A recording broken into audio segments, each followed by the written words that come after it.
स्वप्न साकार झालं आमचं. तुझं स्वप्न होतं ना त्या साकार झालं पोस्टरच्या माध्यमातून.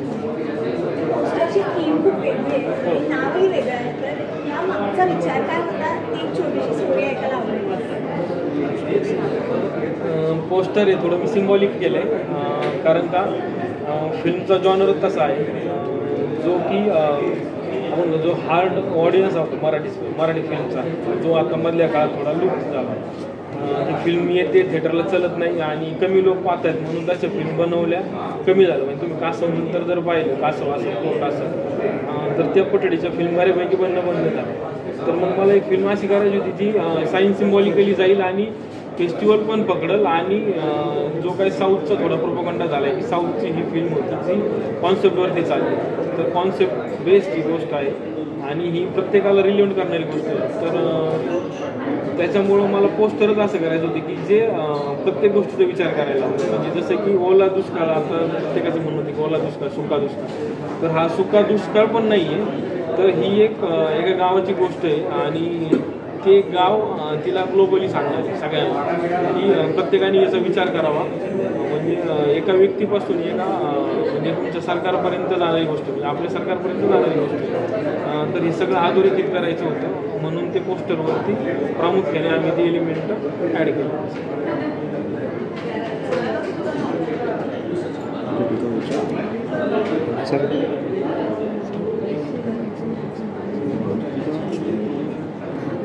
मूवी कुठे शूट होणार? नाळ जोडलेली असते या सिनेमाच्या पोस्टर बघून आम्हालाही असंच वाटते की हा त्या मातीतलाच सिनेमा असणार आहे. पोस्टरवरती अनेकदा असं होतं की हिरो हिरोईन्सचे चेहरे पाहिल्यानंतर लोकांना असं कळतं की ओके हे काहीतरी वेगळं आहे आणि ती उत्सुकता निर्माण होते. पण हे असं फार कमी वेळा आपल्याला होतं की कलाकारांचे चेहरे न दाखवता खरंच काहीतरी एक वेगळं दाखवलं जातं. यामागचा एक विचार करताना तुमच्या डोक्यामध्ये पहिल्यांदा काय आलं? प्रामुख्याने कथानकच हिरो आहे आमचा. जे कथानक आहे जी गोष्ट आहे तीच हिरो आहे. कारण का आता बऱ्याच वेळेस लोकांची मागणी पण होती की कथानक चांगलं पाहिजे, त्याच्यानंतर तुम्ही कोण आर्टिस्ट घेता त्याचा विचार करा. तर आम्ही सुरुवातीला कथानकच एवढं स्ट्रॉंग केलं आहे की जे विचार करायला भाग पाडेल आणि जे पूर्णतः नवीन गोष्ट आहे. म्हणजे फक्त ते आता पोस्टरवरून जाणवते की दुष्काळ असेल असं, तर त्यातले जे एलिमेंट आहेत तर ते पूर्णतः वेगळे आणि ते अगोदर आवडेल लोकांना. मग लोक विचार करतील की हा येणारा आर्टिस्ट हा त्या कथानकासाठी मानला. परिस्थितीला जाणीव करून देणारी गोष्ट आहे. पुण्यालाचं नाव नतमस्तक. चित्रपटात अजून आम्हाला नवीन कलाकार बघायला मिळणार आहेत की काही जुनेच कलाकार पुन्हा एकदा? मिक्सअप राहील. नवीनला सुद्धा प्रोत्साहन देण्याचं काम चालू. चित्रपट कुठे शूट होणार आहे नेमका? चित्रपट नगर आणि पुण्याच्या मधात. अजून काही गोष्टीविषयी काही सांगू शकाल का? नेमकी जरा वाटतंय की शेती किंवा शेतीविषयक असू शकते, पण अजून काही सांगू शकताय का? नाही, शेतीचा विषय नाही.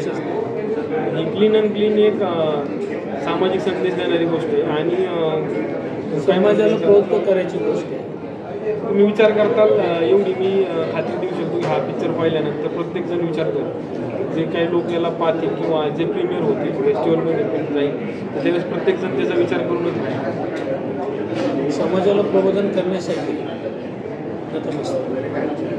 छान वाटलं, थँक्यू सो मच. आणि मला वाटतं जस्ट पोस्टर आम्हाला सगळ्यांचंच हे आहे की आत्ताच पोस्टर लॉन्च झालेलं आहे, त्याच्यामुळे फक्त झलक आहे, अजून खूप गोष्टी पाहायच्या आहेत आणि त्याने भेट होईलच. थँक्यू आणि खूप खूप शुभेच्छा.